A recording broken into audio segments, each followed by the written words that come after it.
வணக்கம். புதுச்சேரி முதலியார்பேட்டை தொகுதிக்குட்பட்ட சுதானா நகரில் ரூபாய் 35.36 கோடி மதிப்பீட்டில் கட்டி முடிக்கப்பட்ட மேல்நிலை மற்றும் கீழ்நிலை நீர்த்தேக்க தொட்டியை முதலமைச்சர் ரங்கசாமி பொதுமக்களின் பயன்பாட்டிற்கு திறந்து வைத்து அர்ப்பணித்தார்.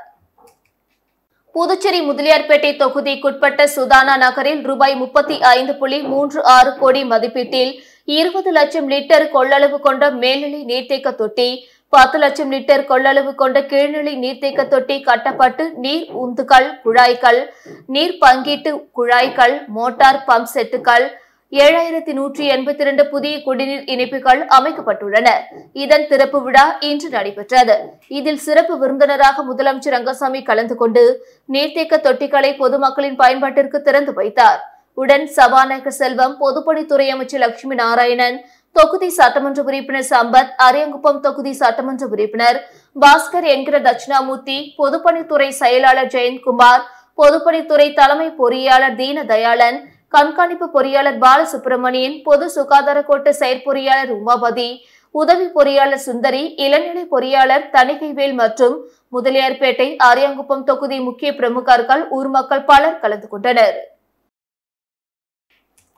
கப்பலோட்டி தமிழன் வ.உ. சிதம்பரனாரின் நினைவு தினத்தையொட்டி அவரது சிலைக்கு முதலமைச்சர் ரங்கசாமி, சபாநாயகர் செல்வம் மற்றும் அமைச்சர்கள் மாலை அணிவித்து மரியாதை செலுத்தினார்கள். புதுச்சேரி அரசு செய்தி மற்றும் விளம்பரத்துறை சார்பில் கப்பலோட்டி தமிழன் வ.உ. சிதம்பரனாரின் நினைவு தினம் இன்று அனுசரிக்கப்பட்டது. இதனையொட்டி சட்டப்பேரவை எதிரே உள்ள அவரது திருவுருவ சிலைக்கு முதலமைச்சர் ரங்கசாமி, சபாநாயகர் செல்வம், அமைச்சர்கள் லட்சுமி நாராயணன், ஜெயக்குமார், திருமுருகன் மற்றும் சட்டமன்ற உறுப்பினர் பாஸ்கர் என்கிற தட்சிணாமூர்த்தி, ஏ.கே.டி. ஆறுமுகம் ஆகியோர் மாலை அணிவித்து மரியாதை செலுத்தினார்கள். அதனைத் தொடர்ந்து புதிய நீதி கட்சியின் புதுச்சேரி மாநில தலைவர் பொன்னுரங்கம் தலைமையில் நிர்வாகிகள் வ.உ.சி. சிலைக்கு மாலை அணிவித்து மரியாதை செலுத்தினார்கள். புதுச்சேரி அரசு சாலை போக்குவரத்து கழகத்தில் பணிபுரியும் ஊழியர்களை பணி நிரந்தரம் செய்யக்கோரி தினக்கூலி மற்றும் ஒப்பந்த ஊழியர்கள் தொடர் காலவரையற்ற உண்ணாவிரத போராட்டம் தொடங்கியுள்ளனர். புதுச்சேரி அரசு சாலை போக்குவரத்து கழகமான PRTC-யில் கடந்த 14 ஆண்டுகளாக பணிபுரியும் மகளிர் நடத்துனர்களையும் 10 ஆண்டுகளாக பணிபுரியும் ஒப்பந்த ஓட்டுநர்கள் மற்றும் நடத்துனர்களையும் பணி நிரந்தரம் செய்ய வலியுறுத்தியும் 7வது ஊதியக்குழு பரிந்துரைகளை அமல்படுத்த வேண்டும், MACP பலன்களை வழங்க வேண்டும் உள்ளிட்ட பல்வேறு கோரிக்கைகளை வலியுறுத்தி தினக்கூலி மற்றும் ஒப்பந்த ஊழியர்கள் பல கட்ட போராட்டங்களை நடத்தி வருகின்றனர். ஆனால் இதுவரை அரசு இவர்களின் கோரிக்கை நிறைவேற்றவில்லை. இந்நிலையில் தங்கள் கோரிக்கைகளை நிறைவேற்ற வலியுறுத்தி புதுச்சேரி அரசு சாலை போக்குவரத்து கழகமான PRTC-யில் பணிபுரியும் தினக்கூலி மற்றும் ஒப்பந்த ஊழியர்கள் புதுச்சேரி அரசு சாலை போக்குவரத்து கழகம் பணிமனை முன்பு தொடர் காலவரையற்ற உண்ணாவிரத போராட்டத்தை தொடங்கியுள்ளனர். அரசு தங்களின் கோரிக்கைகளை நிறைவேற்றவில்லை என்றால் வேலைநிறுத்தம் உள்ளிட்ட தீவிர போராட்டத்தில் ஈடுபடுவோம் என எச்சரிக்கை விடுத்துள்ளனர். காரைக்காலில் உள்ள சாலைகள் சுத்தம் செய்யப்படுகிறதா என சைக்கிளில் சென்று ஆய்வு செய்த மாவட்ட ஆட்சியர் மணிகண்டன், காரைக்காலில் 90% குப்பைகள் அகற்றப்பட்டுள்ளன என்று தெரிவித்துள்ளார். காரைக்கால் மாவட்டத்தில் உள்ள சாலைகள் சரியாக சுத்தம் செய்யப்படுவதில்லை மற்றும் குப்பைகள் அள்ளப்படுவதில்லை என வந்த புகாரின் பேரில் மாவட்ட ஆட்சியர் அதிகாரிகளுடன் சைக்கிள் சென்று பல்வேறு பகுதிகளில் திடீர் ஆய்வு நடத்தினார். குறிப்பாக காமராஜர் சாலை, திருநகர், பெரியபேட், கல்லறைப்பேட் உள்ளிட்ட பகுதிகளில் சாலைகளில் நடந்து சென்று பொதுமக்களிடம் இப்பகுதிகளில் தினசரி குப்பைகள் சுத்தம் செய்யப்படுகிறதா என கேட்டறிந்தார். குப்பைகள் அகற்றப்பட்டுள்ளன என்றும் ஒரு சில இடங்களில் மட்டுமே குப்பைகள் உள்ளதாக தெரிவித்தார். மேலும் ஒரு சில இடங்களில் மட்டும் கழிவுநீர் வாய்க்கால்களை சுத்தம் செய்ய வேண்டுமென HR ஸ்கொயர் நிறுவனத்திடம் வலியுறுத்தி உள்ளதாக தெரிவித்தார். இந்த ஆய்வின் போது அரசு அதிகாரிகள் மற்றும் தனியார் நிறுவன அதிகாரிகள் உடனிருந்தனர். நகர பகுதிகளில் குப்பைகள் அதிகமாக இருக்கிறதாவும் அந்த குப்பை அள்ளக்கூடிய அந்த ஏஜென்சி சில நேரங்களில் வருவதில்லை, அது மூலமாக நகரப்பகுதியில் குப்பை தேங்குது அப்படின்னு சொல்லிட்டு தொடர்ச்சியான கம்ப்ளைண்ட் நம்மளுக்கு வந்துக்கிட்டே இருக்குது. மாவட்ட நிர்வாகத்துக்கு காரு கிருலாம் வராமல் நம்ம எல்லா ஏரியாவுக்கும் போவதற்கு வசதியாக இருக்குன்னு சொல்லிட்டு தான் சைக்கிளே வந்தோம்.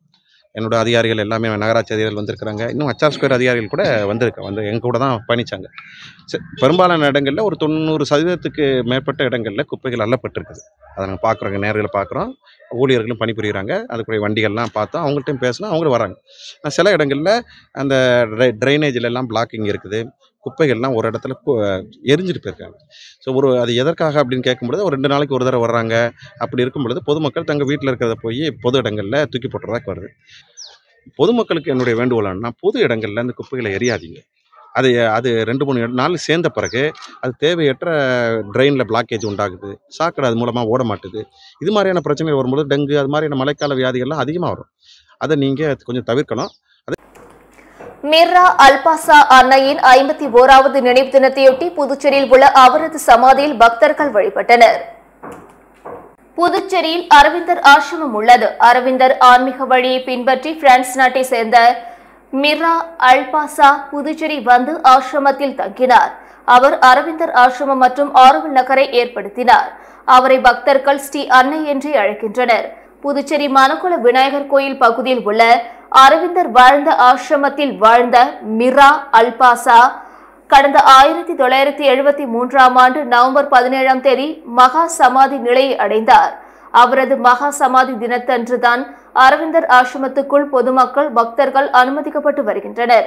இந்த நிலையில் மிர்ரா அல்பாசா அன்னையின் 51வது நினைவு தினத்தையொட்டி நேற்று நூற்றுக்கணக்கான பக்தர்கள் வரிசையாக நின்று சென்று ஆசிரமத்திற்குள் அன்னை மகா சமாதியில் மலர்களை தூவி வழிபட்டனர். அங்கு கூட்டு தியானமும் நடைபெற்றது. மேலும் பக்தர்களும் வெளிநாட்டு வெளிமாநில சுற்றுலா பயணிகளும் அரவிந்தர் ஆசிரமத்துக்குள் அன்னை சமாதியை வழிபட அனுமதிக்கப்பட்டனர். 2026இல் தமிழகத்தில் கூட்டணி ஆட்சிக்கான வாய்ப்பு இல்லை என்று விடுதலை சிறுத்தைகள் கட்சியின் தலைவர் திருமாவளவன் எம்பி தெரிவித்துள்ளார். புதுச்சேரி கம்பன் கலையரங்கில் முகமது ஜினா எழுதிய நோபல் ஜர்னி எனும் பயண நூல் வெளியீட்டு விழா நடைபெற்றது. விழாவில் சிறப்பு விருந்தினராக விசிக தலைவர் திருமாவளவன் எம்பி கலந்து கொண்டு நூலினை வெளியிட்டு வாழ்த்துரை வழங்கினார். நிகழ்ச்சியின் முடிவில் செய்தியாளர்களிடம் பேசிய அவர், தமிழகத்தில் கூட்டணி ஆட்சி அமைவது அவசியமாகும் என விடுதலை சிறுத்தைகள் கூறி வருகிறது. ஆனால் அதற்கான அரசியல் சூழல் இன்னும் வரவில்லை. 2026இல் தமிழகத்தில் கூட்டணி ஆட்சிக்கான வாய்ப்பு இல்லை. திமுகவும் அதிமுகவும் தங்களின் கூட்டணி கட்சிகளுடன் சேர்ந்து ஆட்சி அமைப்போம் என்று அறிவித்தால் மட்டுமே கூட்டணி ஆட்சி என்பது சாத்தியமாகும். அந்த இரு கட்சிகளின் கூட்டணியில் இடம்பெற்றுள்ள கட்சிகள் தான் கூட்டணி ஆட்சி குறித்த கருத்தை வெளிப்படுத்துகின்றன. அவை மட்டுமே கூறுவதால் கூட்டணி ஆட்சி என்பது சாத்தியமாகாது. கூட்டணி ஆட்சி குறித்து அதிமுக முடிவெடுத்து வெளிப்படையாக அறிவித்த பிறகு அது குறித்து பேச முடியும் என்றார். மங்களம் காவல் நிலையத்தில் பொதுமக்கள் குறை கேட்பு கூட்டமானது எஸ்பி வப்ஸ்தர் ரெட்டி தலைமையில் நடைபெற்றது. புதுச்சேரி மேற்கு காவல் கண்காணிப்பாளர் அலுவலகத்தின் கட்டுப்பாட்டில் உள்ள கிராமப்புற பகுதிகளில் அமைந்துள்ள மங்களம் காவல் நிலையத்தில் மக்கள் குறை கேட்பு கூட்டமானது மேற்கு காவல் கண்காணிப்பாளர் வம்சிதர் ரெட்டி தலைமையில் மாவட்ட ஆய்வாளர் ஆறுமுக மேற்பார்வையில் மங்களம் காவல் நிலைய உதவி ஆய்வாளர் பெரியசாமி முன்னிலையில் நடைபெற்றது. இதில் மங்களம் காவல் நிலையத்தின் கட்டுப்பாட்டில் உள்ள கிராமப்புற பகுதிகளில் இருந்து குறை கேட்டு கூட்டத்திற்கு வருகை புரிந்த பொதுமக்கள் சட்டம் ஒழுங்கை சீர்குலைக்கும் வகையில் செயல்படுகின்றனர், குற்றவாளி மீது தகுந்த நடவடிக்கை எடுக்க வேண்டும், மேலும் திருட்டு சம்பவங்களை தடுப்பதற்கு முக்கிய பகுதிகளில் கண்காணிப்பு கேமராக்களை பொருத்திட வேண்டும், இரவு நேரங்களில் காவல்துறை ரோந்து பணியில் ஈடுபட வேண்டும் போன்ற பல்வேறு கோரிக்கைகளை முன்வைத்தனர். மேலும் குறை கேட்க கூட்டத்தில் விளியனூர், நெட்டப்பாக்கம், காட்டேரிக்குப்பம், திருக்கனூர் காவல்நிலை ஆய்வாளர்கள் மற்றும் உதவி ஆய்வாளர்கள் மற்றும் காவலர்கள் கலந்து கொண்டனர். மொளப்பாக்கம் குச்சிப்பாளையம் கிராமத்தில் அமைந்துள்ள ஸ்ரீ கற்பக விநாயகர் ஆலயத்தில் எழுந்தருளி உள்ள ஸ்ரீ ஹரிஹர சுதன் ஐயப்பன் சுவாமிக்கு 13ஆம் ஆண்டு உற்சவ திருவிழா நடைபெற்றது. நெட்டப்பாக்கம் கொம்யூன் மொளப்பாக்கம் குச்சிப்பாளையம் கிராமத்தில் அமைந்துள்ள ஸ்ரீ கற்பக விநாயகர் ஆலயத்தில் எழுந்தருளி உள்ள ஸ்ரீ ஹரிஹர சுதன் ஐயப்ப உற்சவருக்கு 13ஆம் ஆண்டு உற்சவ திருவிழா சிறப்பாக நடைபெற்றது.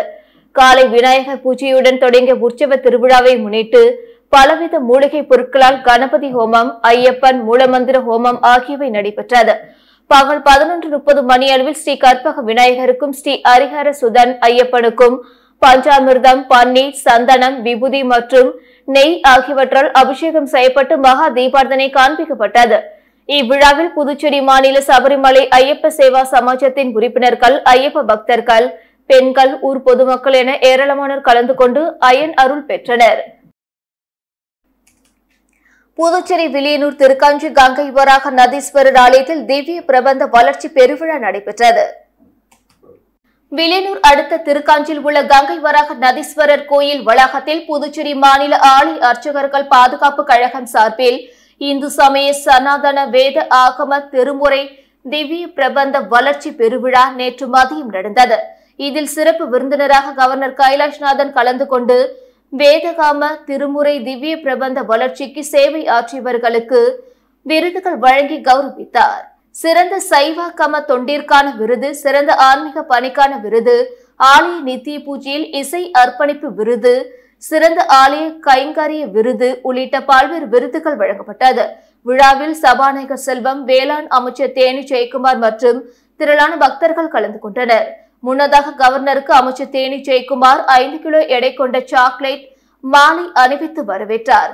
மேலும் கோயில் முறைப்படி மேலத்தாளம் முழங்க உற்சாக வரவேற்பு அளிக்கப்பட்டது.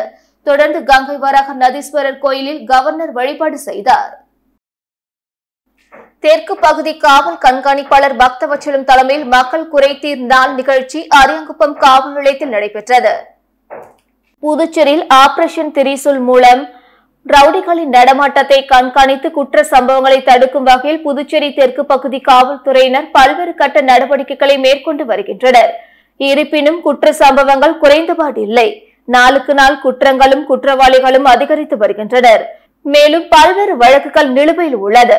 இந்த நிலையில் இதனை பொதுமக்களிடம் நேரடியாக கேட்டு தீர்வு காணும் வகையில் தெற்கு பகுதி காவல்துறை கண்காணிப்பிற்கு உட்பட்ட முதலியார்பேட்டை, அரியாங்குப்பம், கிருமாம்பாக்கம், பாகூர், கரையம்பத்தூர் ஆகிய பகுதிகளை சேர்ந்த பொதுமக்களுக்கான மக்கள் குறை தீர்ப்பு நாள் அரியாங்குப்பம் காவல் நிலையத்தில் காவல் கண்காணிப்பாளர் பக்தவச்சலம் தலைமையில் நடைபெற்றது.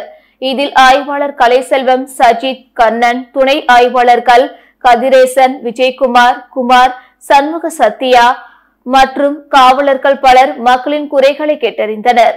அப்பொழுது பலமுறை இரு வீடுகளுக்கும் உள்ள இடம் சம்பந்தமான பிரச்சனைகள், சீட்டு பணம் மற்றும் தீபாவளி பண்டிகைக்கு பணம் கட்டியது திருப்பி தராமல் உள்ளதை மீட்டு தர வேண்டும், குற்றவாளிகளின் மீது புகார் கொடுத்தால் முதலியார்பேட்டை காவல் நிலையத்தில் வழக்கு எடுத்துக் கொள்வதில்லை, கஞ்சா விற்பனை செய்யும் குற்றவாளிகள் மீது வழக்குகள் பதிந்து சிறையில் அடைத்த பிறகு 2 நாட்களில் வெளியே வருவது எப்படி, அதேபோல் 18 வயதிற்கும் கீழ் உள்ள சிறார்கள் கஞ்சா, வழிப்பறி, கொலை போன்ற குற்ற சம்பவங்களில் ஈடுபட்டால் அவர்களை சிறுவர் சீர்திருத்த பள்ளியில் அடைக்கிறார்கள். அவர்கள் 2 அல்லது 3 நாட்களில் வெளியில் வந்து விடுகிறார்கள்.